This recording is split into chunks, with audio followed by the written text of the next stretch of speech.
Hi ಎಲ್ರಿಗೂ ನಮಸ್ಕಾರ. ಇವತ್ತು ನಾನು ಮನೆಯಲ್ಲಿ ಕ್ವಿಕ್ ಆ್ಯಂಡ್ ಸಿಂಪಲ್ ಆಗಿ ಶಾವಿಗೆ ಉಪ್ಪಿಟ್ಟನ್ನ ಯಾವ ಥರ ಮಾಡೋದು ಅಂತ ತೋರಿಸ್ಕೊಡ್ತೀನಿ. ಕೆಲವೊಬ್ಬರು ಶಾವಿಗೆ ಉಪ್ಪಿಟ್ಟನ್ನ ಯಾವ ಥರ ಮಾಡ್ತಾರೆ ಅಂದರೆ ಮುಂಚೆನೇ ನೀರಲ್ಲಿ ಕುದಿಯೋಕ್ಕೆ ಹಾಕಿ ಆಮೇಲೆ ಒಗ್ಗರಣೆ ಕೊಡ್ತಾರೆ.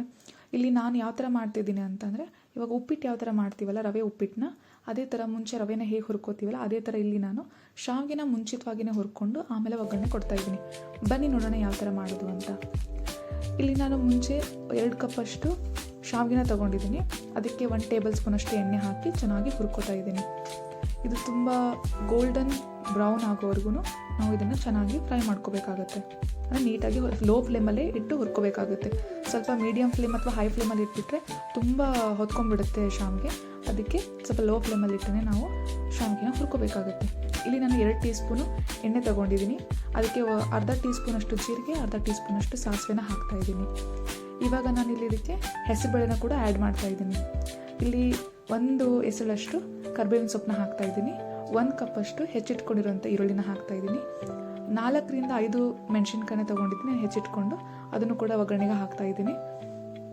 ನಾವು ಈ ಥರ ಹುರ್ಕೊಂಡು ಮಾಡೋದಕ್ಕೂ ಅಥವಾ ಮುಂಚೆನೇ ಶಾವಿಗೆನ ಕುದಿಸ್ಕೊಂಡು ಆಮೇಲೆ ಒಗ್ಗರಣೆ ಹಾಕೋದಕ್ಕೂ ಸ್ವಲ್ಪ ಟೇಸ್ಟ್ ಡಿಫ್ರೆನ್ಸ್ ಆಗುತ್ತೆ. ಅದೇ ಟೇಸ್ಟ್ ಸ್ವಲ್ಪ ಡಿಫ್ರೆಂಟ್ ಇರುತ್ತೆ. ಈ ಟೇಸ್ಟ್ ಕೂಡ ಡಿಫ್ರೆಂಟ್ ಇರುತ್ತೆ, ತುಂಬ ಚೆನ್ನಾಗಿರುತ್ತೆ. ಇದು ಒಂದ್ಸಲ ನೀವು ಮನೇಲಿ ಟ್ರೈ ಮಾಡಿ ನೋಡಿ. ಇಲ್ಲಿ ಸ್ವಲ್ಪ ಚಿಟಿಕೆ ಅಷ್ಟು ನಾನು ಮಸಾಲೆನ ಹಾಕ್ತಾಯಿದ್ದೀನಿ. ತುಂಬ ಮಸಾಲೆನ ಆ್ಯಡ್ ಮಾಡ್ತಾ ಇಲ್ಲ.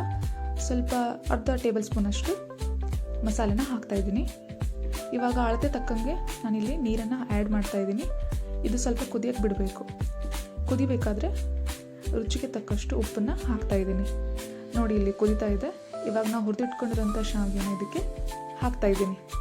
ಇದು ಚೆನ್ನಾಗಿ ಕುದಿ ಬಂದಮೇಲೆ ಇದಕ್ಕೆ ಶಾವಿಗೆನ ಆ್ಯಡ್ ಮಾಡೋದ್ರಿಂದ ಶಾವಿಗೆ ಬೇಗನೆ ಇದರಲ್ಲೇ ಹೊಂದ್ಕೊಂಡ್ಬಿಡುತ್ತೆ. ಇವಾಗ ಕೊನೆಗೆ ಶಾವಿಗೆ ಎಲ್ಲ ಕುದ್ದಾದ್ಮೇಲೆ ನಾವಿದಕ್ಕೆ ಲೆಮನ್ನ ಹಾಕ್ತಾಯಿದ್ದೀನಿ. ಲೆಮನ್ ಬೇಕು ಅಂದರೂ ಹಾಕ್ಕೋಬೋದು, ಬೇಡ ಅಂದರೆ ಸ್ಕಿಪ್ ಕೂಡ ಮಾಡ್ಕೋಬೋದು. ನೋಡಿ ಇಲ್ಲಿ ನಾನು ಕೊನೆಗೆ ಕೊತ್ತಂಬರಿ ಸೊಪ್ಪನ್ನ ಹಾಕ್ತಾಯಿದ್ದೀನಿ. ಇವಾಗ ನೋಡಿ ಶಾವಿಗೆ ಉಪ್ಪಿಟ್ಟು ಕ್ವಿಕ್ಕಾಗಿ ಸಿಂಪಲ್ಲಾಗಿ ರೆಡಿ ಆಯಿತು. ಇಷ್ಟೇ, ಬೇರೆ ಏನೂ ಇಂಗ್ರೀಡಿಯೆಂಟ್ಸ್ ಹಾಕೋ ಅವಶ್ಯಕತೆಯೇ ಇಲ್ಲ. ತುಂಬ ಟೇಸ್ಟಿಯಾಗಿ ಕೂಡ ಆಗುತ್ತೆ, ತುಂಬ ಕ್ವಿಕ್ಕಾಗಿ ಕೂಡ ಆಗುತ್ತೆ. ಯಾರಾದರೂ ಮನೆಗೆ ಗೆಸ್ಟ್ ಬಂದರೆ ನಾವು ಈ ಥರ ಮಾಡಿ ಅವರಿಗೆ ಸರ್ವ್ ಮಾಡ್ಬೋದು. Thanks for watching.